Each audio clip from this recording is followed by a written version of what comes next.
Welcome to Dusky Lore. Close your eyes, dim the lights, and listen closely as the shadows begin to speak.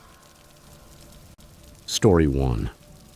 Hunter was 24 years old when he decided to accept a job as a Forest Service technician in Olympic National Forest. There was something about that relentless rain and those enormous evergreen trees that called to him. Something primitive, almost instinctive, that pulled him away from the noise of Seattle and drew him toward the damp silence of the wilderness. The housing crisis in the city had made it almost impossible to find an affordable place to live. So when the Forest Service offered him a position that included a small cabin deep in the rainforest, Hunter did not think twice. He accepted the opportunity without hesitation. The job seemed fairly simple. Monitor the condition of the trails, record the activity of local wildlife, and maintain the remote ranger station that served as a checkpoint for hikers who ventured into the interior of the forest. What Hunter did not imagine was just how isolated that assignment would truly be. The cabin stood at the end of a gravel road that wound between moss-covered Douglas firs and western red cedars, so massive that their trunks seemed to swallow the daylight. In that part of the Olympic Peninsula, the trees grew so densely that even at noon the forest floor remained sunk in a perpetual twilight. The rain fell without rest. Sometimes it was barely a light mist suspended in the air like smoke. Other times it became torrential downpours that struck the cabin's metal roof with such force that Hunter could barely hear his own thoughts. The nearest town was about 40 minutes away by car, down muddy logging roads that became dangerous during heavy storms. There was no cell phone signal. The only connection to the outside world was a satellite phone locked inside a metal box in the ranger station, reserved exclusively for emergencies. Hunter adapted to his new routine with surprising ease. He woke up every morning before dawn, made coffee on the small propane stove, and spent his days walking the network of trails that crossed the forest. He recorded fallen trees, checked for signs of erosion, and occasionally came across backpackers who were always grateful for his knowledge of the terrain. The work was physically demanding but mentally peaceful. At night, he returned to the cabin, prepared simple meals, and read under the light of a lamp until exhaustion overtook him. The isolation that might have driven others to despair felt like a gift to Hunter. He had always been comfortable in his own company, and the forest seemed to receive him as if he were one of its own. It was during his third week in the cabin that Hunter first noticed something was not right. He had returned after a long day of trail maintenance and found that several objects inside the cabin had been moved. Not dramatically, but enough for him to notice. The coffee mug he had left on the counter that morning was now beside the sink. A book that had been left closed on the table was open to a different page. The chair at his small desk had been pushed back, as if someone had been sitting there. Hunter stood in the doorway, water dripping from his rain jacket onto the wooden floor, trying to find a rational explanation for what he was seeing. Maybe he had moved those things himself and forgotten. Maybe the isolation was already playing tricks on his memory. He checked the door and the windows. Everything was locked exactly as he had left it. The next morning, Hunter managed to convince himself that he had imagined the disturbance. But when he returned that night, the unsettling feeling came back. This time much stronger. The changes were more deliberate. His toothbrush had been moved from the bathroom to the kitchen counter. A pair of socks he had left on the bed were now carefully placed on the floor beside the door. And most disturbing of all, the small framed photograph of his family, which he always kept on the nightstand, had been turned face down. Hunter felt his pulse quicken as he searched the cabin, checking every corner, every closet, every space large enough for someone to hide. He found nothing. The doors and windows were still locked from the inside. There were no signs of forced entry, no muddy footprints, no indication that anyone had been there. And yet the evidence was impossible to deny. Someone or something had entered his cabin while he was gone. Over the following days, the incidents increased in both frequency and strangeness. Hunter began memorizing exactly where he left his belongings each morning, creating a kind of test to determine whether he was losing his mind or whether something inexplicable was truly happening. Every night when he returned, he found objects moved, rearranged, or relocated to completely different rooms. His razor appeared in the kitchen drawer. A flannel shirt he had hung in the closet was spread over the back of a chair. A can of soup from the pantry appeared in the middle of the bathroom floor. At first, the movement seemed random, but little by little, Hunter began to detect a pattern. The objects were always things he used every day, personal things. It was as if someone were studying his habits, learning his routine, cataloging his life. Then came the night Hunter discovered the footprints. The rain had stopped for the first time in almost a week. He had gone to bed early, exhausted after an especially difficult day clearing fallen trees from the main trail. At some point around 2 o'clock in the morning, he woke to the sound of branches breaking outside the cabin. He remained completely still in the darkness, listening. The forest was never absolutely silent, but that sound was different. It was intentional, rhythmic, the unmistakable sound of footsteps circling the cabin. Hunter got out of bed and crept toward the window, trying not to make any noise. Through the rain-streaked glass, he could see nothing except shadows and the vague silhouettes of trees. The footsteps continued. They moved slowly around the perimeter of the cabin, stopping from time to time, as if whoever was walking were inspecting the structure. Hunter remained beside the window for almost an hour, barely breathing, until the sounds finally faded into the distance. At dawn, Hunter put on his boots and went outside to investigate. The ground around the cabin was soft mud, still soaked from weeks of rain, and the footprints were clearly visible. They formed a complete circle around the cabin, passing beneath every window and stopping in front of both doors. The footprints were fresh, made sometime during the night, and they belonged to boots similar to the ones Hunter wore. But what chilled him to his core was realizing that whoever had left them had stopped for several minutes in front of each window. The marks were deeper where the person had stood still, as if they had been watching him sleep. Hunter photographed the footprints with his personal camera and measured them as best he could. They were approximately a size 11, slightly larger than his own feet. He followed the trail into the forest, but after about 50 meters, the footprints simply disappeared.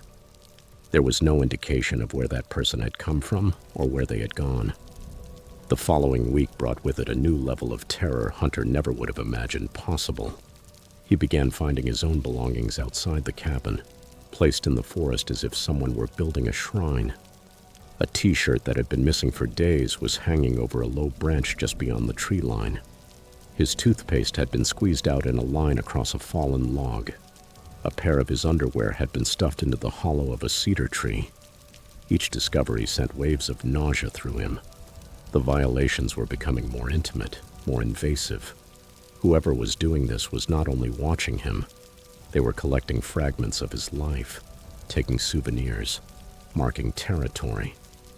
Hunter reported the incidents to his supervisor using the satellite phone, but the response was dismissive. Animals could move things, the supervisor told him. Bears were known to break into cabins. Maybe a curious raccoon was rearranging objects. The footprints could belong to a hiker who had gotten lost and stumbled upon the cabin in the dark. But Hunter knew that was not the case. This was not the work of animals or lost hikers. It was deliberate, calculated, and deeply personal. He began locking himself inside the cabin as soon as he returned each afternoon. He blocked the door with furniture and checked the windows over and over again. Sleep became almost impossible. Every sound made his heart race. Every shadow seemed to move with intention. He requested an immediate transfer, but Forest Service bureaucracy moved slowly. There were forms to complete, approvals to obtain, replacement staff to locate. In the meantime, he was ordered to remain at his post and continue with his responsibilities. The work had to be done, regardless of his personal discomfort. It was during his final week in the cabin that Hunter found the photographs. He had returned from his morning rounds and found an envelope taped to the outside of the door. His name was written on the front in neat straight capital letters. Inside were 4 Polaroid photographs. When Hunter looked at them, he felt his legs nearly give out beneath him. The photographs showed him sleeping in his bed.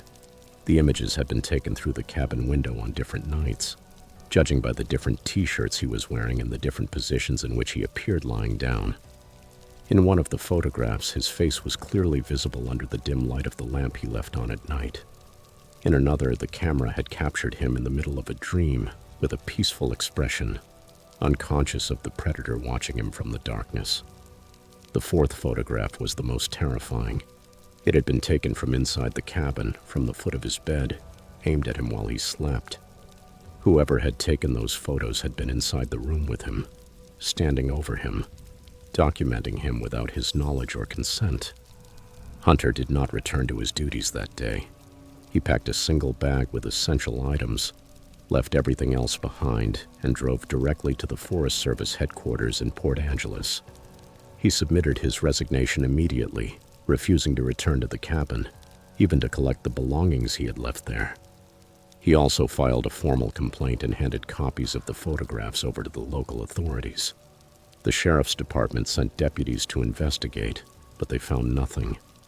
The cabin showed no signs of forced entry. There were no fingerprints, no DNA evidence, no clues as to the stalker's identity. The footprints around the cabin had been erased by the rains that followed. The objects Hunter had found placed in the forest had disappeared or were dismissed as randomly scattered trash. Without concrete evidence or a suspect, the investigation stalled and was eventually closed. In the months after he left, other Forest Service employees reported similar experiences in the same cabin. Objects moving without explanation, footprints circling the structure during the night, personal belongings disappearing and then reappearing in strange places. One technician lasted only 3 days before requesting a transfer. Another refused to sleep inside the cabin, choosing instead to camp in a tent almost 2 kilometers away and enter the structure only during daylight hours. Over time, the Forest Service removed the cabin from active use, citing safety concerns and structural issues, although those who worked there knew the real reason. The cabin still stands today, slowly being reclaimed by the forest with its dark, empty windows. From time to time, local hikers stumble upon it and look through the dirty glass, wondering why such a solid structure remains abandoned in the middle of a valuable forest area. Hunter never returned to Olympic National Forest. He found work in Spokane, far from the rain and the giant trees, far from the cabin where someone had watched him sleep and collected fragments of his life like trophies. He still has nightmares about those photographs, about the certainty that he was completely vulnerable and unconscious while a stranger stood over him in the darkness. Sometimes he wonders who it was and why they chose him. Was it someone who had used the cabin before? A former employee with a key and an obsession? A local resident resentful of the Forest Service's presence in their wild territory? Or was it something else entirely? Something that protects its space in ways that defy human understanding? The questions remain unanswered, and perhaps that is the most terrifying part of all. Somewhere deep in the Olympic rainforest, someone is still out there, still watching, still waiting for the next person naive enough to accept a job in that isolated cabin where the rain never stops and the trees grow so thick that no scream could ever make it through their ancient trunks.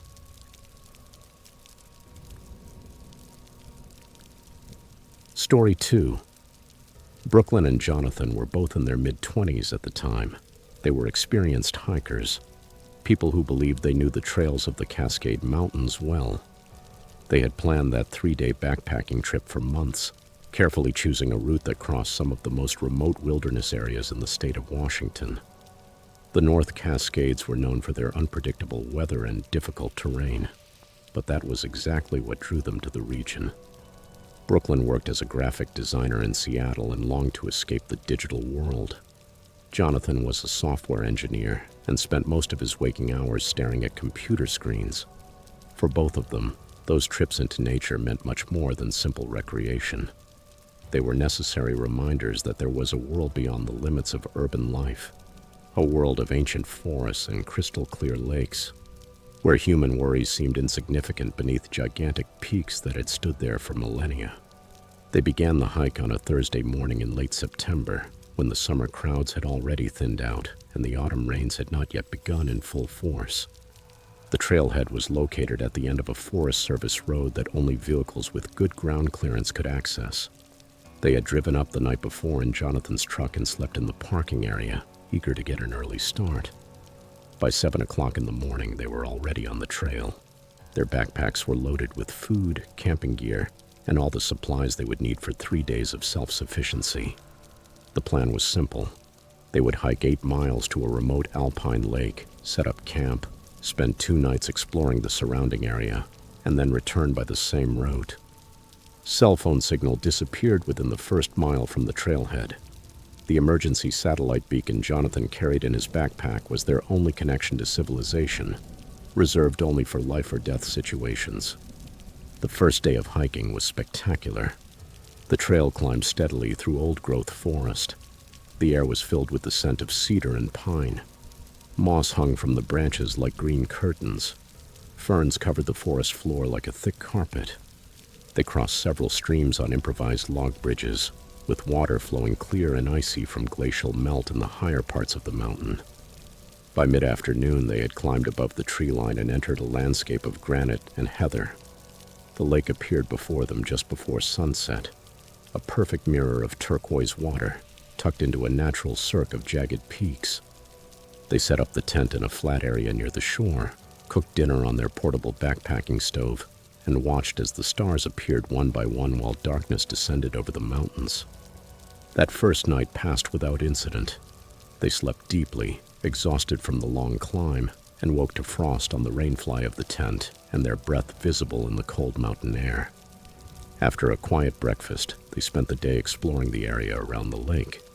They climbed a nearby ridge to get better views, photographed marmots sunning themselves on the rocks, and discovered a series of small tarns, alpine ponds, hidden in a hanging valley above the main lake. By evening, they returned to camp. They were tired but satisfied. They prepared dinner while the sun disappeared behind the western peaks, painting the sky in shades of orange and purple that reflected perfectly on the still surface of the lake. It was the kind of sunset that justified every difficult step of the climb. Sometime around midnight, Brooklyn woke to the sound of voices. At first, she thought she was dreaming. The voices sounded distant, muffled, barely audible above the whisper of the wind between the rocks. But as she lay there in the darkness, now completely awake, the sounds continued. Laughter. Several voices talking over one another. The unmistakable cadence of human conversation echoing across the empty landscape. Brooklyn reached out and shook Jonathan awake. He listened for a moment, his confused expression illuminated by the faint glow of the headlamp he had just turned on. Now they could both hear it clearly, voices somewhere in the darkness beyond their camp. But that made no sense. They had not seen any other hikers on the trail. The parking area at the trailhead had been empty except for Jonathan's truck. That lake was miles from any established campground, accessible only through difficult off-trail navigation. Who could be out there? Jonathan unzipped the tent and stepped outside, sweeping the landscape with the beam of his headlamp. The light revealed nothing but rocks and the dark expanse of the lake. The voices stopped the very instant he opened the tent. The silence that followed was absolute, broken only by the pounding of Brooklyn's heart. She came out too, and together they searched the area with their lights. Nothing moved. There were no tents visible. No campfires glowed in the distance. After several minutes of searching and calling out without receiving a response, they convinced themselves that the sound had been some acoustic trick of the mountains. Wind channeled through narrow valleys could produce strange effects. Maybe they had heard echoes of their own conversation from hours earlier, somehow delayed and distorted by the terrain. It was a weak explanation, but it was better than the alternative. They returned to the tent and tried to sleep, but for Brooklyn it was impossible. Every small sound seemed amplified. The rubbing of the tent fabric, the distant call of an owl, the cracking of rocks settling as the temperature dropped. She remained awake for hours, staring at the nylon ceiling of the tent, until exhaustion finally overcame her shortly before dawn. When they woke the next morning, what had happened during the previous night seemed less threatening in the clear light of day. They joked nervously about mountain spirits and acoustic anomalies while they ate breakfast and broke camp. They had originally planned to spend 2 nights beside the lake, but after what had happened, both felt an unspoken desire to leave earlier than planned. Something about that place no longer felt welcoming. They agreed to pack up and hike to another location, maybe descending partway back toward the trailhead and camping in the forest, where they would feel less exposed. By noon, everything was packed and they were ready to leave. That was when they noticed the footprints. The lake was surrounded by a mixture of granite slabs and patches of sandy soil. Near the place where they had set up the tent, clearly visible in a section of damp sand, were boot prints that had not been there the day before. There were several sets of prints, at least 3 different people, judging by the differences in size and tread patterns. The marks circled their campsite, coming within a few feet of the place where they had slept. Brooklyn felt her stomach drop as she knelt to examine them more closely. They were fresh tracks made sometime during the night, while they were sleeping, while they had heard those voices in the darkness. People had been walking around their tent. Jonathan immediately took out the satellite beacon, but Brooklyn stopped him. They did not have an emergency yet, only an extremely disturbing situation. If they called for rescue right then, they could be charged thousands of dollars and might even face fines for misusing emergency resources. They were both capable hikers. It was broad daylight. They had enough food and water. The logical thing was to pack everything up and get out of there immediately. And that was what they decided to do. They shouldered their backpacks and began descending the trail, walking quickly and speaking very little. The forest that had seemed so beautiful on the way up now felt oppressive and claustrophobic. Every sound made them flinch. Every shadow seemed to conceal a threat. They reached the tree line in the early afternoon and had covered perhaps half the distance back to the trailhead when Brooklyn suddenly stopped. She grabbed Jonathan by the arm and pointed behind them, down the trail. 3 figures were visible maybe 100 yards behind them, moving quickly and closing the distance. They were definitely being followed. There was no doubt. The instant Brooklyn and Jonathan stopped, the figures stopped too. When they resumed walking, the figures began moving again. Jonathan shouted at them, demanding to know who they were and what they wanted. There was no answer. The figures simply stood there, silent and motionless, watching. Brooklyn felt a terror unlike anything she had ever experienced before. This was wrong in every possible way. People did not behave like that in the wilderness. Hikers who encountered other hikers greeted each other, asked about trail conditions, participated in those friendly interactions that defined a backcountry culture. Those people were hunting them. That was the only word that fit. They were hunting them. The decision to run was instinctive and mutual. Brooklyn and Jonathan broke into a run. Their heavy packs bounced painfully against their backs. Branches slapped their faces as they pushed through brush and jumped over roots. Behind them, they could hear the sound of the chase, footsteps pounding the trail, branches snapping. The voices had returned, but they no longer sounded distant or muffled. They were close, and they were getting closer. Brooklyn's lungs burned. Her legs screamed with pain. The straps of her backpack dug into her shoulders. But fear drove her forward with a strength she did not know she possessed. Jonathan was just ahead of her, running with the desperate speed of prey fleeing a predator. They had maybe 2 miles left to reach the trailhead. 2 miles of descent that felt like an eternity as they ran for their lives through the increasingly dark forest. At some point during that frantic descent, Brooklyn made the mistake of looking back. 3 figures were running behind them, moving with terrifying speed and coordination. They wore dark clothing, their faces hidden beneath hoods. They carried nothing.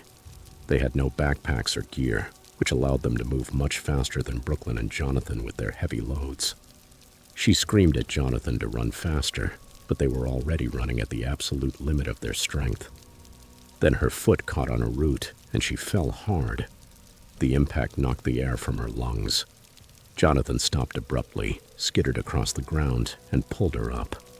The figures were closing the distance. 50 yards. 40. Now they could hear their breathing, heavy and rhythmic. Brooklyn thought with absolute certainty that they were going to die there, that whatever those people wanted, it was not to ask about trail conditions or share stories around a campfire. Then, miraculously, impossibly, they burst out of the trees and reached the parking area. Jonathan's truck was exactly where they had left it 3 days earlier. They ran toward it, fumbling for the keys, opening the doors. throwing the backpacks into the truck bed without bothering to secure them. Jonathan started the engine, shifted into reverse, then into drive. The tires spat gravel as they accelerated down the Forest Service road. Brooklyn turned in her seat to look back. The three figures had stopped at the edge of the parking area. They stood there in a line watching the truck drive away, making no attempt to follow them any farther. Even from a distance, even with the light fading, Brooklyn could see that they were smiling. The drive down the mountain was a blur. Jonathan drove too fast for the conditions of that rough road, but neither of them cared. They needed distance. They needed pavement, phone signal, other human beings, and all the elements of civilization they had been so eager to escape only 3 days earlier. When they finally reached the main road, Jonathan pulled over to the side, and they both sat in stunned silence for several minutes. Their hands were shaking. Brooklyn realized she was crying. They drove to the nearest town, a small logging community with a combined gas station and general store, and called the county sheriff from an outdoor payphone. The deputy who took their report was skeptical but professional. He wrote down their information, promised to send a patrol to the trailhead to investigate, and suggested that perhaps they had encountered squatters or illegal marijuana growers using the remote forest as a base of operations. 2 days later, the sheriff's department called them back. A search of the area around the lake and the trailhead revealed evidence of recent campsites, including fire rings and trash, but no trace of the people Brooklyn and Jonathan had encountered. More disturbing was what the search teams found near the lake. A supply cache had been hidden in a crack between the rocks above the shore. The supplies included rope, duct tape, tarps, and several large knives. The objects were stored in waterproof containers and appeared to have been there for months.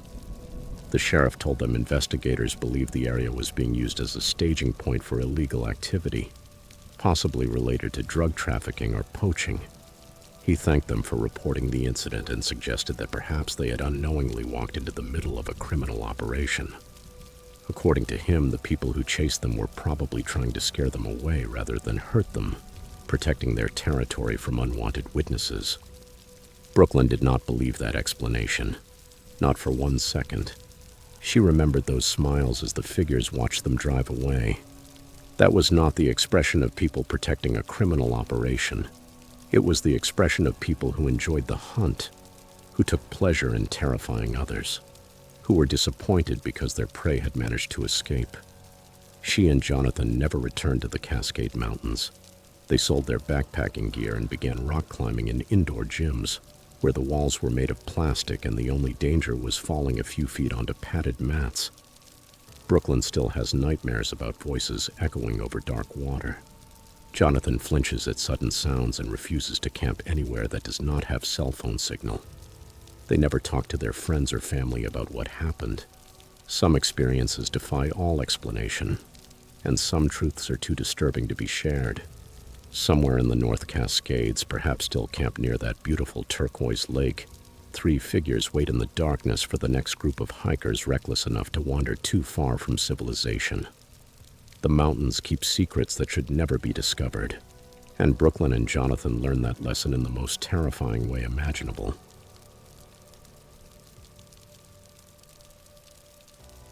Story 3.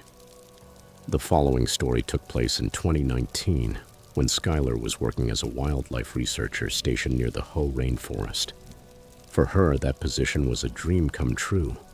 It was the opportunity to study one of the most biologically diverse temperate forests in the world, while earning a modest salary that was enough to cover her basic expenses. The job required long hours in the field, tracking elk herds, documenting plant species, and collecting data on the complex ecosystem that thrived in the constant moisture of the Olympic Peninsula. It was physically exhausting and intellectually stimulating work, exactly what Skylar had hoped to find when she finished her master's degree in wildlife biology. There was only one problem. Finding housing near the Hoh Rainforest was almost impossible.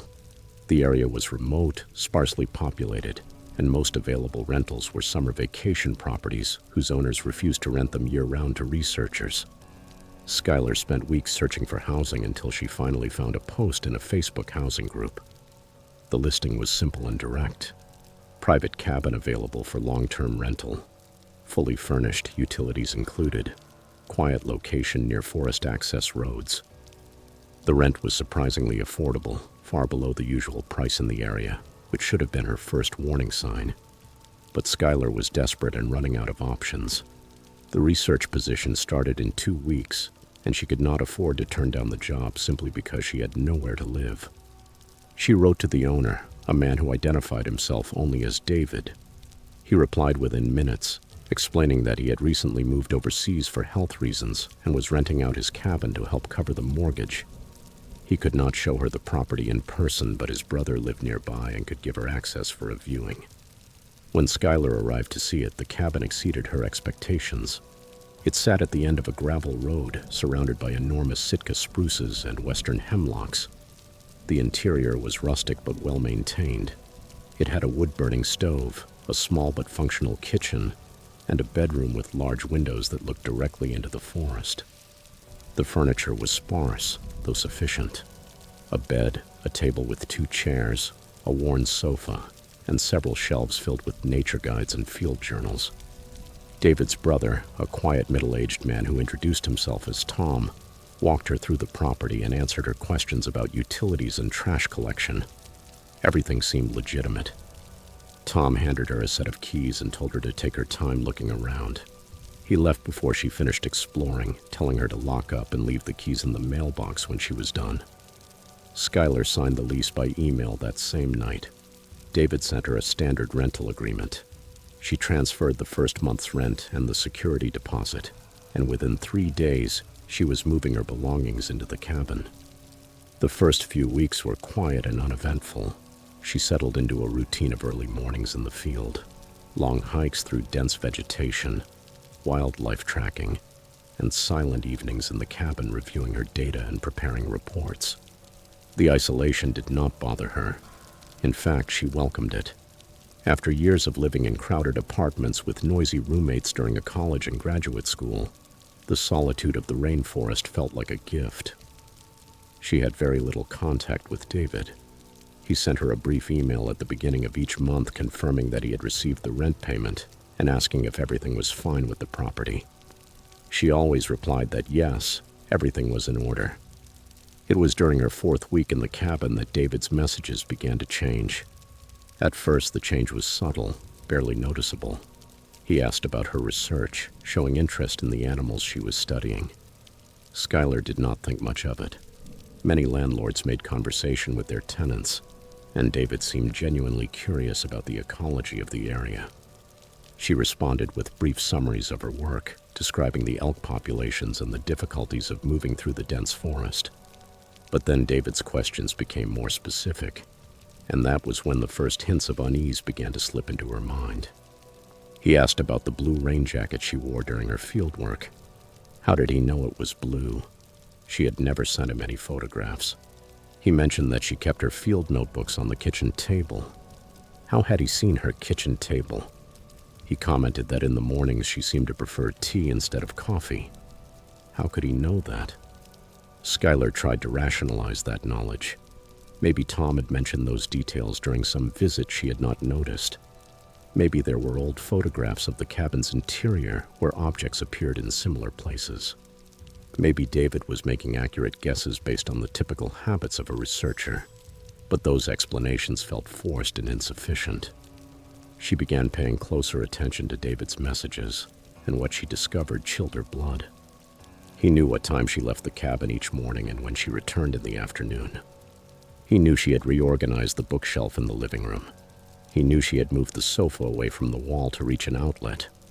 He knew details no one could possibly know unless they were inside the cabin watching her, recording her daily routines. The breaking point came on a Tuesday night when Skylar returned from a particularly exhausting day in the field. She had walked almost 12 miles through difficult terrain, crossing swollen streams and climbing over fallen logs.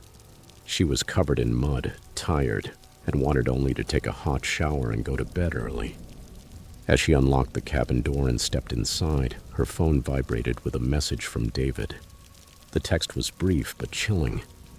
"You should be more careful crossing Beaver Creek. The water is high this time of year, and those rocks are slippery. You could get hurt." Skylar stopped breathing. Beaver Creek did not appear on any map. It was a local name she had learned from other researchers, a small tributary that crossed the study area, miles from the cabin.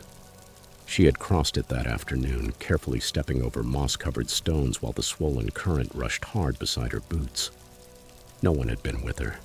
No one had seen her, except David. Skylar did not sleep that night. She lay in bed with every light on while her mind went through terrible possibilities. The most obvious explanation was that David had installed cameras in the cabin, hidden cameras that allowed him to watch her every move, record her habits, and invade her privacy in ways that violated every imaginable boundary. But how could cameras inside the cabin allow him to know about Beaver Creek? That place was miles away, deep in the forest. Unless he had cameras there too. Or unless he was not overseas at all. Unless he was there in Washington, watching her in person, following her through the forest, tracking her movements the same way she tracked the elk herds. The idea was so terrifying that Skylar began physically trembling. She was alone in a remote cabin surrounded by miles of empty forest, completely vulnerable to a landlord who seemed to know every one of her movements. The next morning, Skylar began testing her theory. She placed specific objects in specific locations inside the cabin, creating a kind of trap. She left a coffee mug on the bathroom sink, a book open to page 47 on the kitchen table, and her field binoculars on the arm of the sofa. She took photographs with her phone of each arrangement, documenting exactly where everything was. Then she left for field work, making sure to stay far away from the cabin all day. When she returned that night, nothing had been moved. Everything was exactly as she had left it. But an hour later, David's message arrived. "I see you're reading about forest fungi. Fascinating subject. The book on the kitchen table is open to a chapter about mycorrhizal networks." The book was indeed about forest ecology, and page 47 discussed mycorrhizal fungi. David had not only seen the book, he had read the specific page it was open to. Skylar immediately began searching the cabin. She moved furniture, examined lamps, checked smoke detectors, and inspected electrical outlets. She knew what hidden cameras could look like. She had seen enough true crime documentaries to understand that modern surveillance devices could be incredibly small and difficult to detect. The search took hours and she found nothing obvious. There were no tiny lenses, no suspicious modifications to household objects, no wires in places where they should not be. But the cabin was old and had many architectural features where devices could be hidden. Exposed wooden beams, decorative knots in the pine paneling, old lamps with brass fittings. Any one of those places could hide a camera small enough to go unnoticed during a casual inspection. She needed professional help, but she did not know whom to call or whether her suspicions would be taken seriously. The situation escalated dramatically when Skylar left the cabin to attend a weekend conference in Seattle. She had informed David weeks earlier that she would be away, complying with the requirement in her lease to notify the landlord of extended absences. She drove the 3 hours to Seattle on Friday afternoon, attended 2 days of presentations and networking events, and returned to the cabin late Sunday night. As she approached the driveway, her car's headlights illuminated a vehicle parked near the cabin. A dark vehicle, one she did not recognize. Her heart pounded as she slowed down. Who would be at her cabin? The vehicle quickly left, accelerating down the gravel road before she could get close enough to see the license plate. Skylar parked and ran toward the cabin, fumbling with the keys, terrified of what she might find inside. At first glance, everything seemed normal. There were no signs of forced entry. Nothing was obviously missing. No objects appeared clearly disturbed. But Skylar could feel that something was wrong. The air inside the cabin felt different, as if someone had recently been moving through the rooms. She checked the bedroom and froze. Her pillow had been moved. Not obviously, just shifted slightly from the position in which she had left it. On her dresser, a bottle of lotion had been opened and moved from the left side to the right side. In the bathroom, her toothbrush was wet, even though it had been dry when she left on Friday. Someone had been inside the cabin. Someone had touched her things. Someone had used her toothbrush. The violation of her privacy was so deep, so personal, that Skylar felt nauseous. She ran outside and vomited into the bushes beside the cabin, her whole body trembling with fear and disgust. Skylar did not go back inside that night. She got into her car, drove to the nearest town, checked into a motel, and called the police. The responding officer took her statement, but seemed skeptical of her claims. Without evidence of forced entry or theft, there was little the police could do. They could not prove that anyone had been inside the cabin. They could not prove that David was watching her. They could not even verify that David was in Washington and not overseas, as he claimed. The officer suggested that maybe she had misremembered the position of the objects before leaving for the weekend. Maybe the toothbrush was wet because she had used it Friday morning and it had retained some moisture. Maybe she was experiencing stress-related paranoia from living alone in such an isolated place. The suggestions were insulting and dismissive, but Skylar had no concrete evidence to contradict them. The next day, she hired a private investigator, spending money she could not afford on her modest researcher's salary. The investigator was a former police officer who specialized in surveillance detection. He arrived at the cabin with electronic equipment and spent 6 hours conducting a systematic search. He found 2 cameras. One was hidden in a smoke detector on the bedroom ceiling. The other was concealed inside a decorative wooden owl sitting on a shelf in the living room. Both cameras were wireless and transmitted to a receiver that could be located anywhere within a half-mile radius. The investigator also discovered that the front door lock had been modified with a duplicate cylinder that allowed David to enter the cabin at any time, even if Skylar had locked the deadbolt from inside. The evidence was overwhelming and terrifying. David had watched her sleep.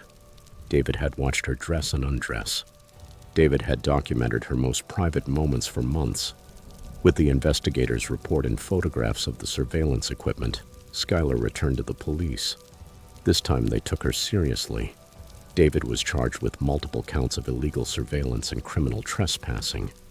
The investigation revealed that he had never left the country. He lived in a small house less than 2 miles from the cabin, close enough to monitor the wireless camera feeds in real time. Police found dozens of hours of recordings on his computer, videos of Skylar going about her daily life, completely unaware that she was being watched. They also found photographs David had taken while following her through the forest during her fieldwork. Images of her crossing Beaver Creek. Images of her kneeling to examine elk tracks. Images of her eating lunch beside a fallen log.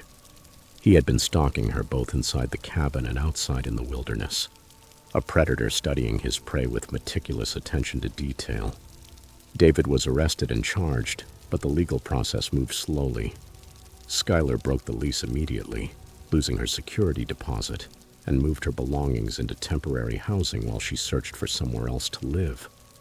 The research institute she worked for supported her and helped her find a room in a shared house with 2 other biologists.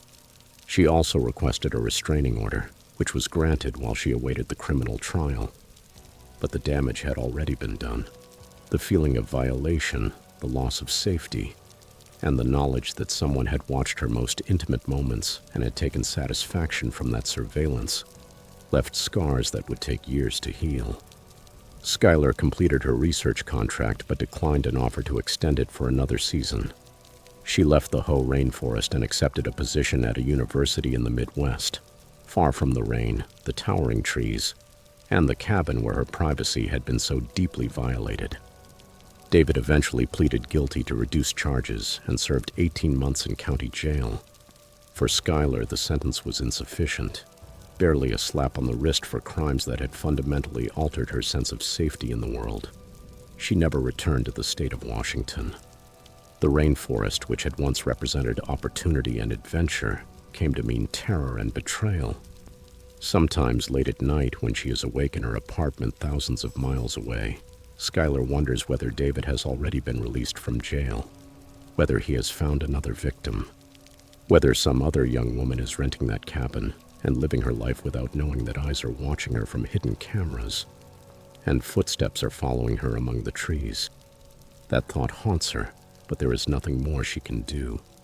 She reported what happened. She testified in court. She warned other people in online housing groups about the dangers of rental listings that are too good to be true in isolated locations. But predators like David still exist. And the wilderness, which seems so peaceful and empty, sometimes shelters the worst kind of human monster.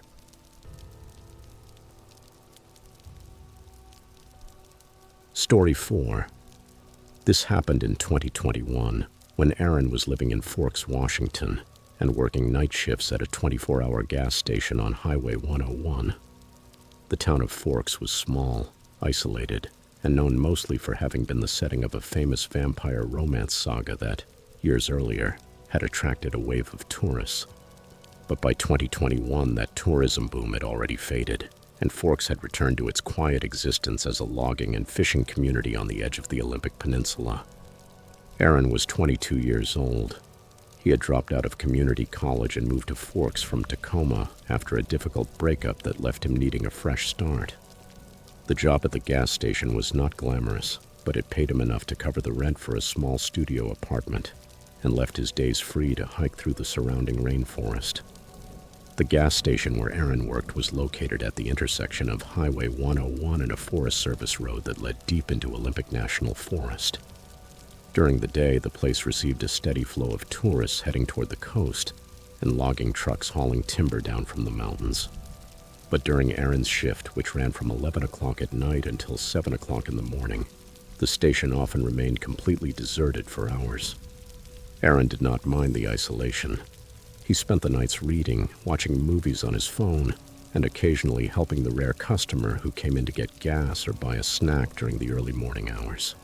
The work was monotonous but peaceful, and after the chaos of his previous life in Tacoma, peace was exactly what Aaron needed.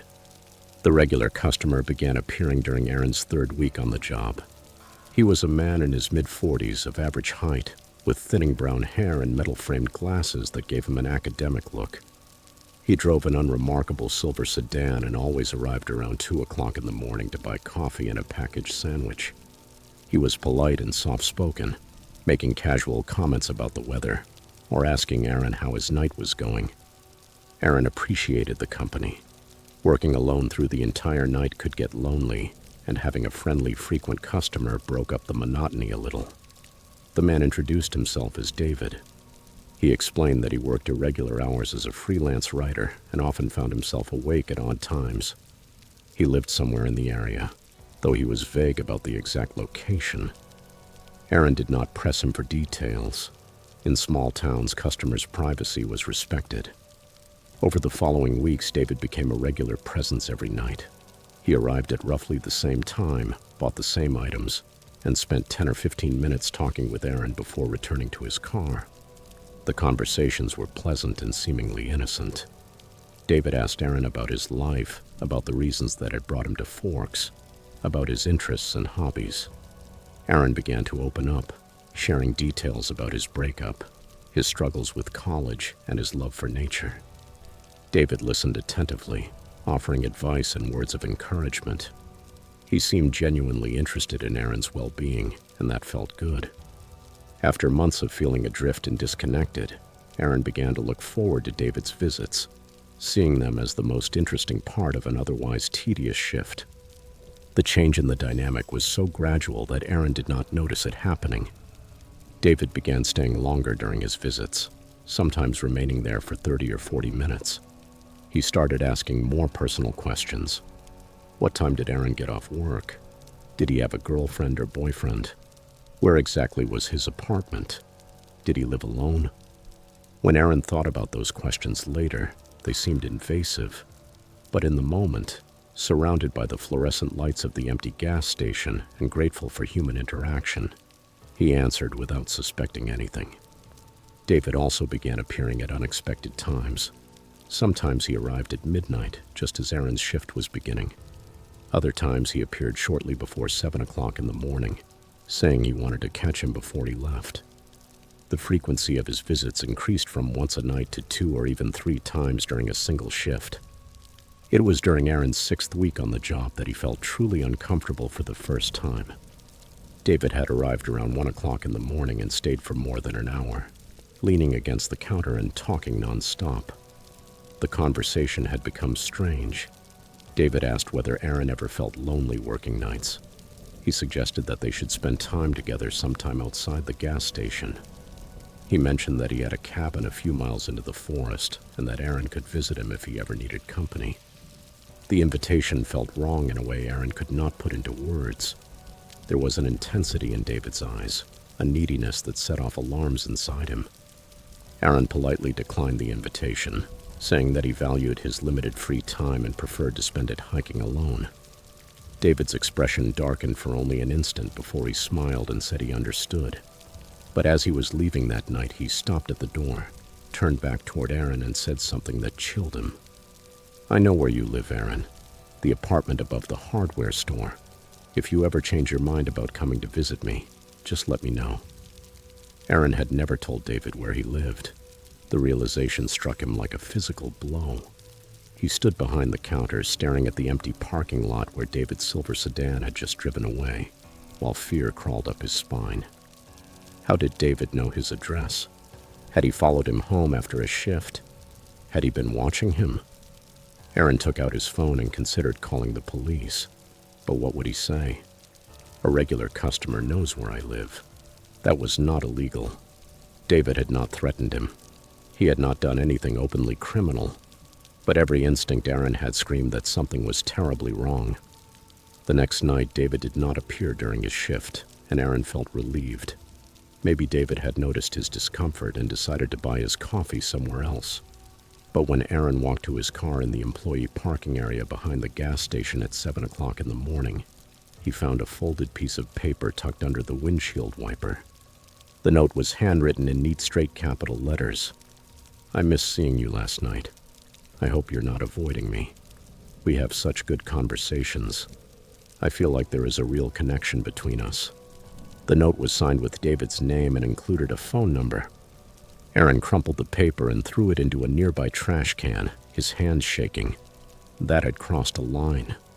This was no longer a friendly customer. It was something much more sinister. Over the following week, David's behavior escalated in ways that left Aaron terrified and helpless. David began appearing outside the gas station at unexpected moments. He would not come in. He would just sit in his car in the parking lot, watching. Aaron would look through the windows and see the silver sedan parked under the lights. David was visible behind the wheel, simply sitting there for hours. When Aaron's shift ended, David was sometimes waiting for him in the employee parking lot, smiling and waving while Aaron hurried toward his car. Aaron began locking his vehicle doors immediately and driving away as quickly as possible, obsessively checking his mirrors to make sure he was not being followed.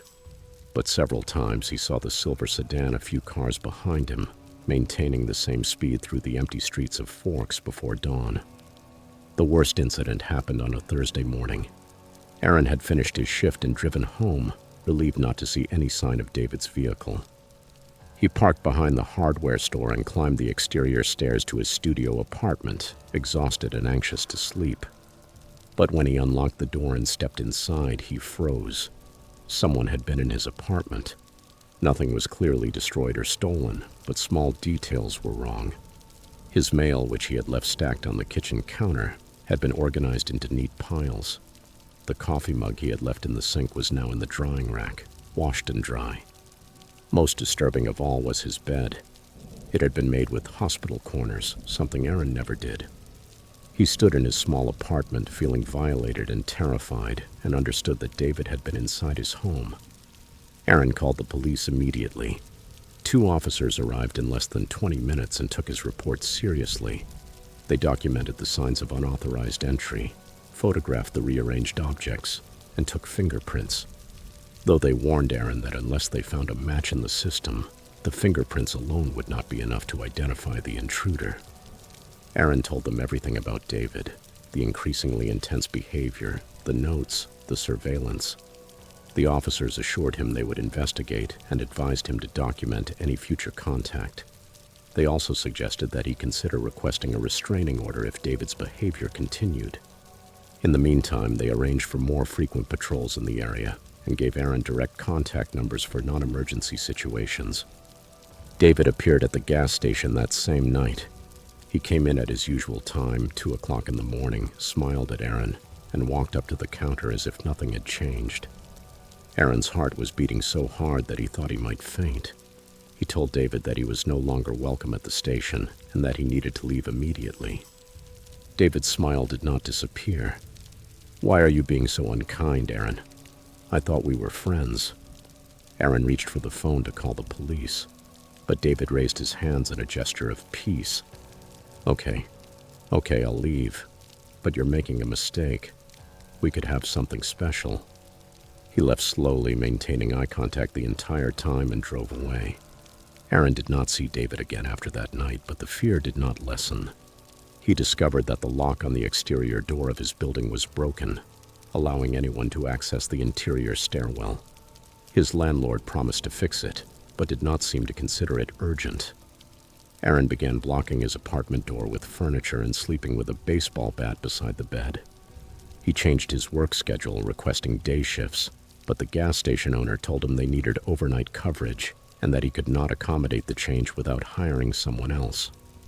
Aaron seriously considered quitting, but he needed the income and could not afford to leave the job without another position secured. The resolution came 3 weeks later, in an unexpected way. Aaron arrived for his shift one night and found 2 detectives waiting for him. They wanted to ask him questions about David, whose full name they now knew. It turned out that David was wanted in connection with several stalking cases in Washington and Oregon. He had a pattern.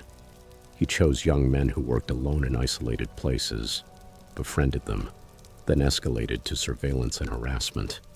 And in at least 2 cases, he had attempted to abduct them. The detectives showed Aaron photographs of previous victims, young men who looked disturbingly similar to him. They told him he had been lucky.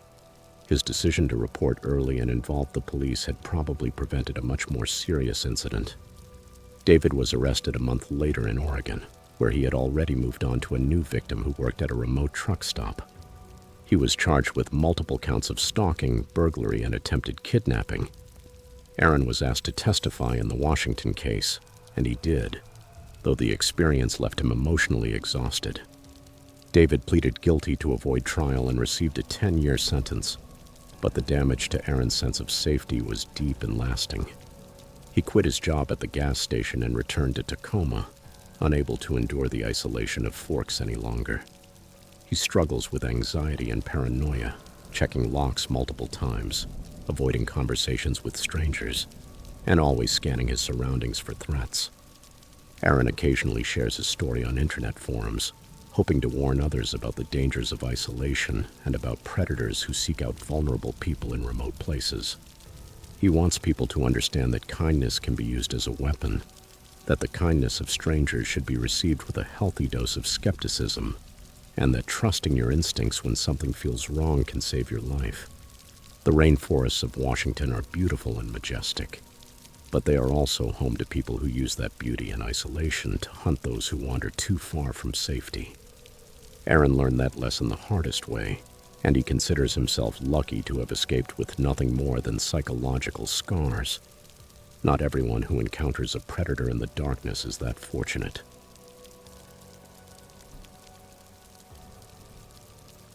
Story 5. Before the incident, it is worth giving a little context. Hazel had been living alone for approximately 2 years in a small house located on the edge of Gifford-Pinchot National Forest. The home was rented, an old logger's cabin that had been renovated just enough to meet modern building codes, but still retained its rustic character. It had rough-hewn wooden walls, a wood-burning stove as its source of heat, and windows that rattled in their frames whenever the wind picked up among the enormous Douglas firs surrounding the property.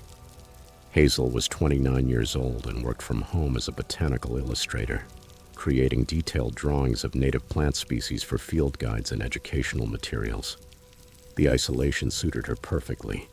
She needed silence to concentrate on her work, and the forest offered endless inspiration and subjects to study. Her nearest neighbor lived almost a mile away, at the end of a deeply rutted dirt road that turned to mud during the frequent rains. 6 months after moving into the cabin, Hazel adopted a dog. Max was a 3-year-old German Shepherd mix she had rescued from a shelter in Vancouver. He was well-trained, protective, and provided her with both companionship and a sense of security in that remote place. The cabin sat on 2 acres of partially cleared land, surrounded by dense forest on 3 sides. Hazel had installed a long tie-out cable that ran from the back porch to a tree at the edge of the clearing, allowing Max to be outside safely while she worked. The system worked well during daylight hours, but at night Hazel preferred to keep Max inside the house. The forest was home to bears, cougars, and coyotes, and she worried that the dog might encounter some wild animal in the darkness. The routine on the night of the incident was the same as any other night. Hazel worked late at her drawing table, finishing a series of illustrations of native ferns. Around 11:30, she put her work away and began getting ready for bed. Max was lying on his cushion near the wood stove, but when Hazel stood up, the dog trotted to the back door and whined, indicating that he needed to go out one last time. Hazel clipped his collar to the long cable and opened the door, watching him run out into the darkness. The night was clear and cold, with stars visible through gaps in the tree canopy. She left the porch light on but closed the door to keep the heat inside the house, intending to check on Max a few minutes later. She was washing dishes in the kitchen when she heard the familiar scratching at the back door. Max always did that when he was ready to come inside, dragging his nails across the wooden door in a very particular pattern. Hazel dried her hands and walked toward the door, but something made her stop. She could not explain it rationally. It was just a sudden feeling that something was wrong. Instead of opening the door immediately, she leaned forward and looked through the peephole. What she saw made her heart stop. A man was standing on her porch, slightly hunched over, staring intently at the doorknob.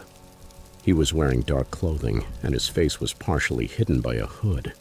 His hand was on the handle, testing it gently, as if he were checking whether the door was locked. Hazel froze, her hand still on the deadbolt she had been about to unlock. For several seconds, she simply stood there, unable to process what she was seeing. Then she heard the scratching again. It had not been Max at all. The stranger was dragging his fingers across the door, imitating the sound her dog made when he wanted to come inside.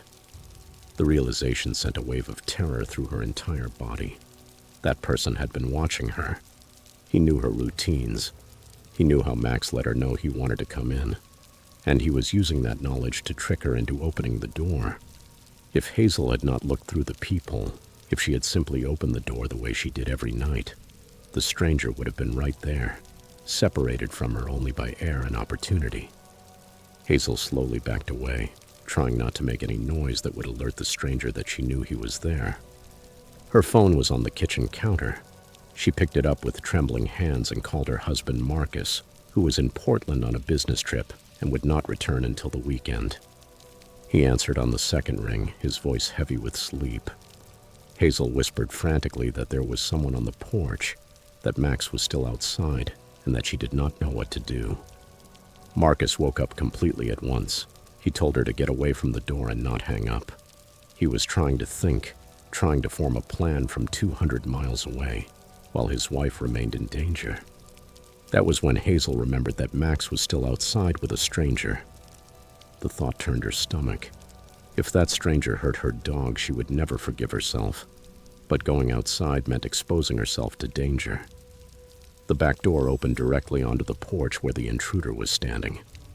There was no way to reach Max without passing within a few feet of him, but the cabin had a second entrance, a side door that opened into a small mudroom used for storing firewood and tools. That door led to the side of the house, where the ground was covered in gravel. If she could open it silently, maybe she could see Max, or at least determine whether he was safe. Hazel tiptoed to the mudroom, wincing every time the old floorboards creaked beneath her feet. She carefully moved the firewood aside to clear a path to the door. Then she slowly turned the handle and cracked it open. The cold night air rushed in, and she peered into the darkness. She could not see Max from her limited angle. The dog might have been at the far end of the cable, or perhaps he had circled around to the front of the house. There was no way to call him without alerting the stranger to her presence. She closed the door with the same care with which she had opened it and returned to the kitchen, her heart pounding so hard she thought it might burst. Through the peephole in the back door, she could still see the stranger. He had not moved. He was still standing there, staring at the handle as if he were waiting. That patience was somehow more terrifying than if he had tried to force the door. This was not a crime of opportunity. It was something calculated. He had come there with a plan, and he was willing to wait for the perfect moment to carry it out. Hazel considered calling the police, but what would she say? There was a man on her porch. He had not broken anything. He had not verbally threatened her. He had not even knocked on the door. She could imagine the dispatcher asking whether she had asked him to leave, whether she had tried to find out what he wanted. Rural police response times were known to be very slow in that area. They could take 30 minutes or more to arrive. Then the stranger did something that froze her blood. He looked directly into the peephole. Hazel could not be sure that he could see her through that tiny lens, but his gaze fixed exactly on that spot. He knew she was watching him. A slow smile spread across his face, revealing teeth that gleamed under the porch light. It was not a kind or reassuring smile. It was predatory, malicious, the smile of someone who enjoyed frightening others. He held that expression for what felt to Hazel like an eternity, staring directly at the place where she stood frozen on the other side of the door. Then he opened his mouth wider, allowing the smile to twist into something grotesque and mocking, as if he wanted to tell her that he knew she was trapped inside and that there was nothing she could do about it. With that horrible expression still on his face, the stranger turned and walked away from the porch. Hazel watched through the peephole as he went down the steps and disappeared into the darkness beyond the reach of the exterior light. She did not move for several minutes, afraid it was a trap, afraid he would come running back the moment she opened the door. Marcus was still on the phone, his voice urgent, asking what was happening. Hazel whispered what she had seen, and Marcus insisted that she call the police immediately. He was already getting dressed, already heading to his car, already planning to drive through the night to get home. Hazel did call the police, and while she waited for them to arrive, she forced herself to go outside and look for Max. She took a flashlight and a kitchen knife, opened the back door, and stepped onto the porch, holding the knife in front of her like a weapon. The clearing was empty and silent. She called Max by name, and to her immense relief, she heard barking coming from somewhere among the trees. She followed the sound and found Max tangled in the brush at the farthest edge of the property. The long cable had been cut. The line was cleanly severed about 6 feet from the collar. Someone had deliberately freed the dog from the tie-out system and chased him into the forest, removing him as an obstacle and neutralizing Hazel's early warning system. The police arrived 40 minutes later. 2 officers took her statement, examined the cut cable, and searched the property with flashlights. They found footprints in the soft earth near the porch, boot marks suggesting a man of average height and weight. They also found additional footprints near the tree line where Max had appeared, as well as drag marks in the dirt that suggested the dog had been grabbed and pulled into the forest. The officers were professional and thorough, but they offered little hope of identifying the intruder. Without a clear description of his face or physical evidence beyond the footprints, there was not much they could do. They promised to increase patrols in the area and gave Hazel a case number for her records. Marcus arrived home at dawn, exhausted from the drive, but furious and protective. He wanted Hazel to leave immediately, to pack the essentials and stay with relatives in town until they could find a better housing situation. But Hazel was stubborn. She had built a life there, a career there. She refused to be driven out of her home by a stranger who might never return. They reached an agreement. They would install security cameras around the property, motion sensor lights, and reinforced deadbolts on every door. Marcus also bought a firearm and made sure Hazel knew how to use it safely. Those measures made them feel somewhat more protected, but the feeling of having been violated never fully disappeared. The stranger never returned, at least not in a way they could document. But Hazel never felt completely safe in the cabin again after that night. Every sound outside made her pulse spike. Every shadow seen through a window left her motionless. Max became more aggressive, barking at things she could not see, refusing to go outside alone even during the day. After 6 months of living in a constant state of anxiety, Hazel and Marcus made the difficult decision to move. They broke the lease and relocated to a house in a suburban neighborhood outside Olympia. where the neighbors were close and streetlights illuminated the darkness. Hazel still works as a botanical illustrator, but she no longer seeks the isolation of the forest. She works from her home studio with the doors locked and the curtains drawn, and she never opens the door without first looking through the peephole. Max is still with them, older now and more protective than ever. They take him on walks in public parks during daylight hours, but never at night and never in places that feel too remote or too empty. Hazel shares her story with other women who live alone, warning them about the importance of having security measures and trusting their instincts.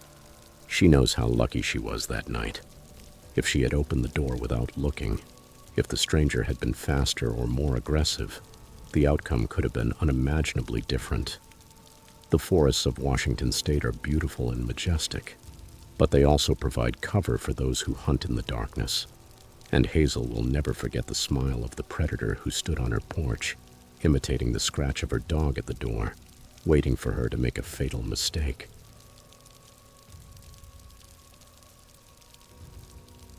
Story 6. This happened approximately 4 years ago when Thomas and Claire, both 19-year-old college students, decided to explore the back roads near Mount St. Helens for a photography project. Thomas and Claire had been friends since high school, bonded by their shared interest in landscape photography and outdoor adventures. Both were studying at Western Washington University in Bellingham. Thomas was majoring in environmental science, while Claire was studying digital media. They frequently took weekend trips to remote locations to expand their photography portfolios. The area around Mount St. Helens offered dramatic volcanic landscapes, old-growth forests, and abandoned logging roads that gave access to views most tourists would never get to see. They had spent weeks planning that particular outing.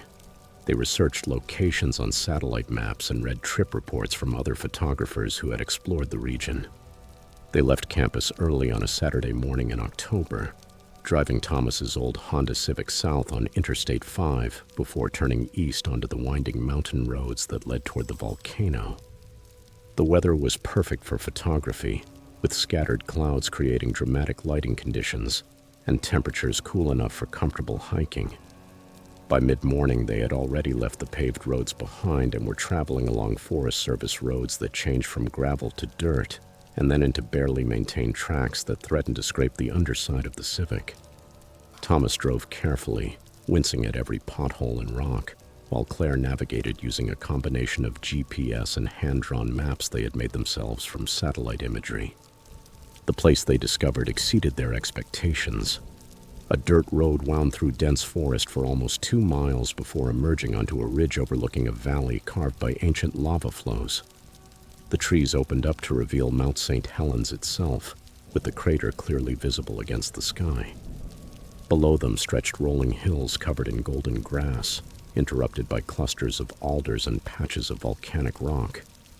It was exactly the kind of dramatic landscape they had hoped to find: remote, beautiful, and seemingly untouched by human activity.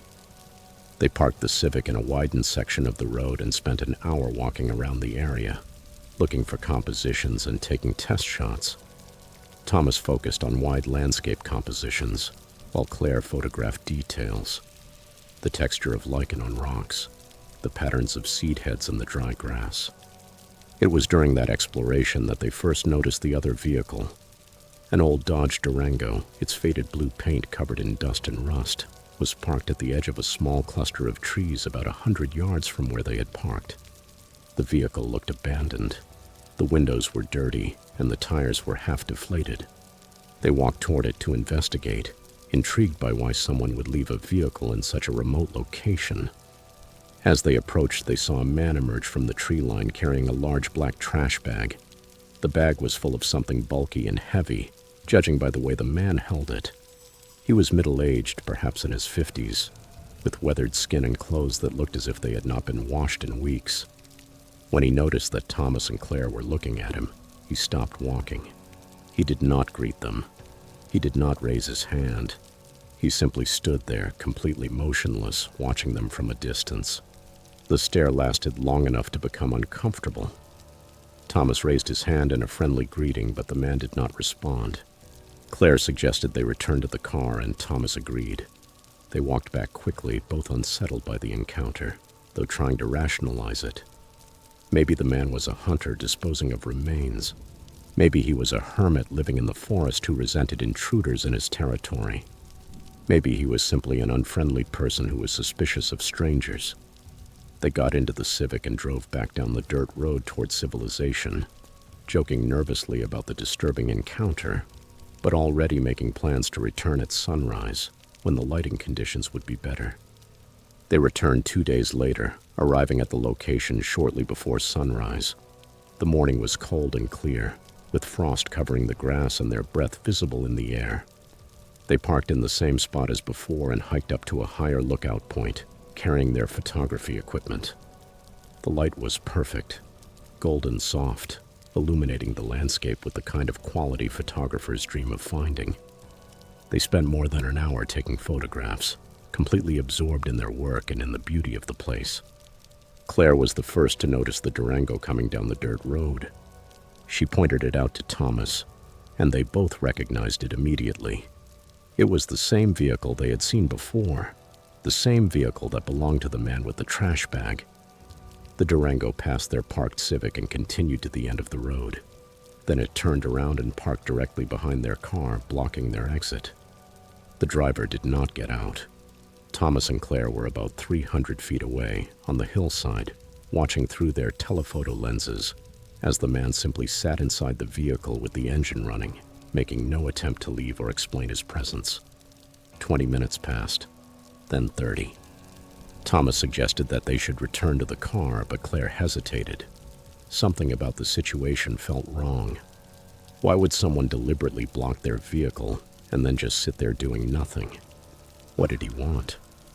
They decided to wait and see if he would leave on his own. But another 15 minutes passed and nothing changed. They had no choice but to return to the car. They gathered their photography gear and began walking down the hillside, moving slowly and deliberately, trying to appear calm, though both of them were growing increasingly frightened. As they approached the vehicles, they could clearly see the man through the Durango's windshield. He was staring straight ahead, his hands on the steering wheel, not acknowledging their presence in any way, even though they were now close enough to make eye contact. Thomas and Claire reached the Civic and quickly loaded their equipment into the trunk. Throughout all of this, the man did not move. He did not speak. He did not react. Thomas sat behind the wheel and started the engine, expecting the man to pull forward and let them pass. But the Durango remained motionless. Thomas honked the horn. There was no response. He rolled down the window and shouted, asking the man to please move his vehicle so they could leave. Nothing. Claire took out her phone to call for help, but they had no cell signal that deep in the mountains. The nearest help was at least 30 minutes away over terrible roads, and there was no way to contact anyone. They sat inside the Civic for several more minutes, tension rising, until Thomas made a decision. He put the car in reverse, backed up as far as the narrow road allowed, and then drove around the Durango by going partially off the road through the grass and brush. The maneuver was risky. The Civic scraped against branches and jolted over the uneven ground, but it worked. They managed to get past the Durango and began driving down the dirt road. That was when the chase began. The Durango roared to life and came after them, closing the distance quickly despite the poor condition of the road. Thomas accelerated, pushing the Civic as fast as he dared over the rutted dirt surface. The car bounced and skidded. Claire braced herself against the dashboard. Both of them were terrified as the Durango filled the rearview mirror. The driver stayed right behind them, sometimes barely 1 or 2 feet away. His high beams were on, even though it was already daylight. The dust kicked up by Thomas's tires should have forced the Durango to fall back, but the driver held his position, refusing to let them escape. They reached the main gravel road, and Thomas turned right, hoping that a better surface would allow them to gain distance. Instead, the Durango accelerated and pulled up beside them, driving in the opposite lane. Thomas looked to the left and saw the driver staring at him. Then the man raised a knife. It was a large hunting knife with a curved blade, and he pointed it directly at Thomas through the window. Claire screamed. Thomas swerved hard to the right, nearly going into the ditch as the Durango drifted into his lane. The driver was trying to run them off the road, using his larger vehicle as a weapon to push them into the trees. They reached an intersection with a paved road and a traffic light that had just turned red. Thomas ran the light without slowing down, shooting through the intersection and drawing the furious horn of a logging truck that had to brake to avoid hitting them. For an instant, Thomas thought the Durango would stop at the light, that the presence of other vehicles would end the chase. But the driver did not stop. He ran the red light 2 seconds behind them, ignoring the logging truck, the law, and any sense of reason. The chase continued down the road at speeds approaching 100 miles per hour. The Civic's engine screamed in protest. Another red light was approaching ahead. Thomas calculated the distance and timing in a fraction of a second. He made a desperate decision. He slammed the accelerator to the floor and they crossed the intersection just as the light turned red. The Durango was 2 seconds behind them, too committed to stop. A car entering from the side slammed on its brakes and honked. The Durango swerved sharply to avoid the collision, overcorrected, and ended up crashing into the guardrail in a shower of sparks and debris. Thomas did not stop. He kept driving, checking the mirrors obsessively until they reached the town of Castle Rock, where cell signal returned.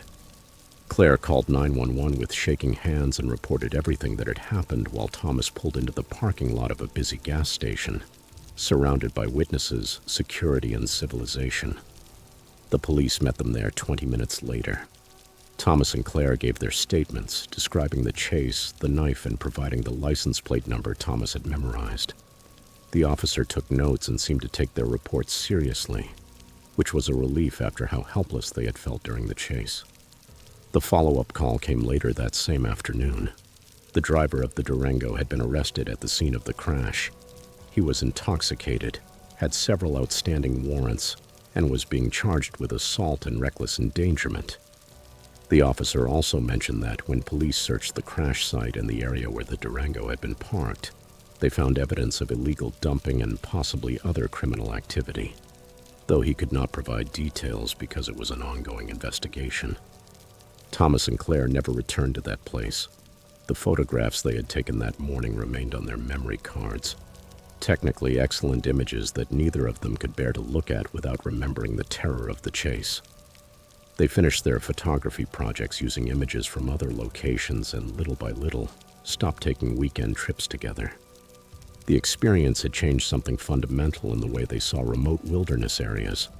The solitude and beauty that had once drawn them in now felt dangerous and exposed. Sometimes they wondered what had been inside the trash bags the man was carrying. They wondered what would have happened if they had not managed to escape. They wondered whether anyone else had encountered that man on that lonely road, and whether everyone had been as lucky as they were. Those questions still haunt them, unanswered and perhaps impossible to answer. A reminder that the most dangerous predators in the wilderness often walk on 2 legs and hide among the trees, where the roads end and civilization begins to fade.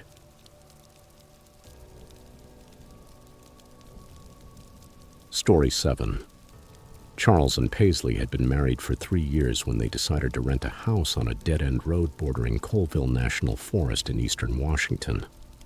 The decision to move there was motivated by both practical reasons and romantic ideals. Charles worked remotely as a software developer, and Paisley was a freelance writer, which meant they could live anywhere as long as they had reliable internet access. The rural property they found advertised online seemed perfect. It was a 2-bedroom house on 5 acres of land, located at the end of a quiet road, surrounded by enormous ponderosa pines. On top of that, the rent was half of what they had been paying for their cramped apartment in Spokane. The owner, an elderly man who lived in town, assured them it was a safe neighborhood where everyone looked out for one another. What he did not mention was the property located at the absolute end of the road, another 20 acres of land that directly bordered the national forest. They moved in at the beginning of spring, delighted by the abundance of wildlife and the untouched beauty of the landscape. Deer grazed in their yard at dawn and dusk. Ravens called from the treetops. At night, the silence was total, broken only by the whisper of wind moving through the pines. They soon met most of their neighbors. kind families and retired couples who had lived on that road for decades. Everyone seemed welcoming, except the owner of the property at the end of the road, a man named Miller, who kept to himself and had a reputation for being extremely territorial about his land. Several neighbors warned Charles and Paisley to stay away from Miller's property line. They also told them that in the past, he had threatened people who had accidentally crossed onto his land while walking. The warning seemed reasonable to them. Rural property owners often valued their privacy, and Charles and Paisley had no intention of trespassing on anyone's property. 3 months after moving in, Paisley surprised Charles by adopting a dog without consulting him first. She had been volunteering once a week at the Spokane Humane Society and had grown attached to a 9-month-old shepherd mix named Luna, who had been surrendered by owners who could no longer care for her. Luna was energetic, affectionate, and completely undisciplined. She barked at everything, pulled on the leash during walks, and had a habit of escaping the yard whenever she found an opening in the fence. At first, Charles was frustrated by the impulsive decision, but Luna's enthusiastic personality quickly won him over. They enrolled her in obedience classes and began reinforcing the fence, accepting that the training process would require time and patience. The problem began when Luna escaped from the yard for the 3rd time in 1 week. Charles returned from grocery shopping and found the gate open, swinging with no sign of the dog. Paisley was still in town at a meeting. Charles spent almost an hour walking through the neighborhood and calling Luna by name, until several neighbors told him they had seen the dog heading toward the forest at the end of the road.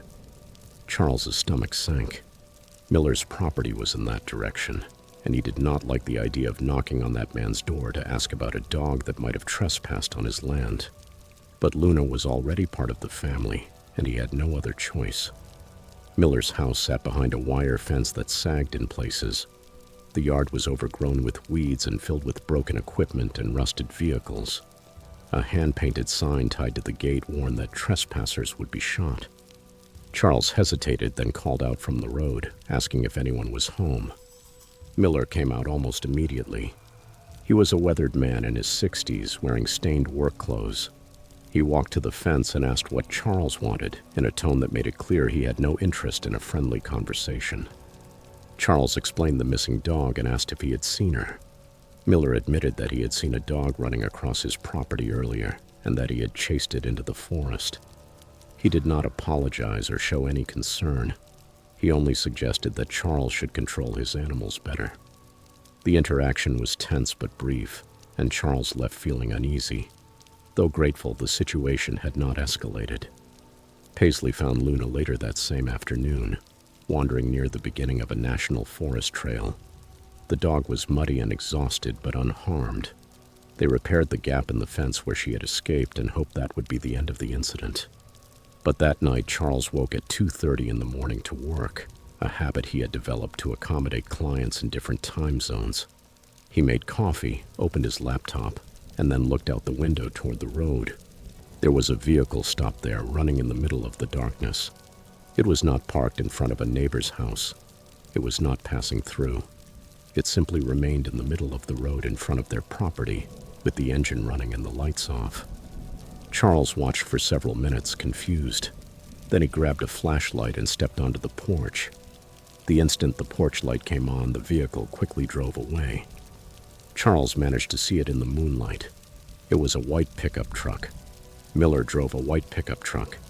The same thing happened the following morning. Charles woke at his usual time, 2:30, looked out the window and saw the white truck stopped in the road. This time he did not go outside. He simply watched it until the vehicle left 15 minutes later. When Paisley woke up, Charles told her what had happened, and they discussed what they should do. Miller had not done anything illegal. He was on a public road. He had not approached the house or threatened them. But his presence was clearly meant to intimidate them, to remind them that he was watching, to impose some kind of dominance or control. Paisley wanted to call the police immediately. Charles preferred to wait and see if it happened again, hoping Miller would lose interest and move on. It happened again the next morning, and the morning after that. For 5 mornings in a row, Miller parked his truck in front of the house in the darkness before dawn and waited until Charles turned on a light or showed some sign of activity. On the sixth morning, Charles had had enough.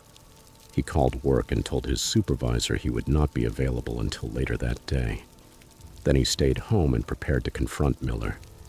At 2:30 in the morning, he saw the white truck arrive and park in its usual place. Charles immediately got into his car, turned on his high beams, and drove toward the truck. Miller fled, accelerating down the dirt road toward his property. Charles followed at a distance, memorized the license plate, and then turned around to go back home. That morning, Charles and Paisley went to the sheriff's office in Colville and filed a formal complaint. The deputy who took the report was professional and understanding. He knew Miller by reputation, describing him as a problematic individual against whom multiple complaints had been filed over the years, though he had never been charged with anything serious. The deputy promised to send a patrol to check on Charles and Paisley's property and also to speak with Miller about his behavior. Charles and Paisley felt a little calmer, though not fully convinced the situation would improve. They were right to worry. Miller did not appear in front of their house again, but the harassment escalated in other ways. Paisley began receiving strange calls on her cell phone, calls from blocked numbers in which no one spoke when she answered. Their mailbox was vandalized, torn from its post and left in a ditch. One night they came home and found their trash scattered all over the driveway, the bags torn open and their contents spread everywhere. Most unsettling of all, some of Paisley's clothes began disappearing from the clothesline where she dried laundry. Mainly underwear, but also a few t-shirts and a pair of pajama pants. At first they blamed Luna for stealing clothes, but the dog had been inside the house when several of those items disappeared. After 2 weeks of growing anxiety, Charles decided to act on his own. On a Monday morning, he woke at his usual time and saw Miller's truck parked in the road again. Instead of turning on the lights, Charles silently dressed in dark clothing, took his phone, and slipped out the back door. He circled the house through the trees and approached the truck from behind, staying in the shadows until he was close enough to photograph the license plate and look through the driver's side window. Miller was sitting behind the wheel, staring intently at the house. In his lap, he had binoculars, and on the passenger seat, clearly visible under the glow of the dashboard lights, were women's clothes that Charles recognized as belonging to Paisley. He took several photographs, his hand shaking. Then he backed away to the house and immediately called 911. The police response was forceful. In less than 10 minutes, 4 sheriff's department vehicles arrived at the property. 2 deputies stayed at Charles and Paisley's house to take statements and ensure their safety. The other 2 went to Miller's property to try to speak with him. Apparently, Miller saw them coming and fled in his truck, beginning a pursuit along Forest Service roads at dangerous speeds before being stopped and arrested. A search warrant was obtained for his truck and property. What investigators found was deeply disturbing. Miller had been obsessed with Paisley for months. He had taken photographs of her through the house windows using a telephoto lens. He had documented her daily routines. He had stolen her intimate clothing. In his truck, they found 2 knives, a pistol, a length of rope, duct tape, and a detailed map where Charles and Paisley's house was marked, along with several highlighted routes through the forest. In Miller's house, investigators found a room dedicated to surveillance. There were dozens of photographs of Paisley pinned to the walls and a journal filled with disturbing fantasies describing what he wanted to do to her. Miller was charged with multiple felonies, including stalking, burglary, and weapons-related violations. The prosecutor told Charles and Paisley that the evidence suggested Miller had been planning to abduct Paisley, possibly during one of Charles's late-night work sessions, when she would be alone and asleep. The idea made them both nauseous. They had been living next to a predator who was watching them and making plans while they remained completely vulnerable. If Charles had not followed Miller that morning and discovered the evidence inside the truck, Miller might have carried out his plans. That realization haunted them constantly. They requested a restraining order immediately and moved out of the rental house in less than a week, losing the deposit and breaking the lease. They did not care about the financial penalties. They needed to be far away from that property, that road, and that forest from which Miller had watched them in the darkness. They relocated to a small house inside Spokane, surrounded by neighbors, streetlights, and the comforting noise of urban life. Miller eventually pleaded guilty and received an 8-year prison sentence, though both Charles and Paisley felt the punishment was insufficient for the terror he had caused them. Paisley struggled for years with anxiety and intrusive thoughts, needing therapy to process the trauma of knowing she had been watched and targeted without realizing it. Charles blamed himself for not calling the police sooner, for dismissing the early warning signs as merely strange behavior instead of recognizing them as a real threat. Now they share their story with others who are considering moving to remote properties, warning that isolation can be dangerous and that neighbors are not always trustworthy. They insist on the importance of listening to your instincts, reporting suspicious behavior immediately instead of waiting to see if it gets worse, and understanding that predators often choose their victims based on vulnerability and opportunity. The forests of Washington state are beautiful and offer a quality of life that many people long to find. But that beauty can hide dangers that reveal themselves when you are alone and far from help. Charles and Paisley survived their encounter with Miller, but they carry the psychological scars as a permanent reminder that sometimes the most dangerous nature is not found in the forest, but in the human heart.